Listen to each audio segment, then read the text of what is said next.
Hey everyone, I just wanted to quickly share my journey. So basically, I enrolled in the Junior Business Analyst Training program at Checkmate ITTech, and it completely transformed my career path.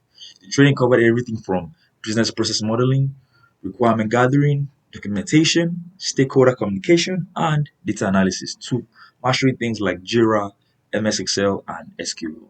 Also, we worked on real world case studies, mock interviews, resume building sessions, and placement support that gave me the confidence I needed. So basically, to me, what really stood out was the constant mentorship and guidance. The trainers broke down every concept step by step. The support team also helped me optimize my LinkedIn and my job profiles.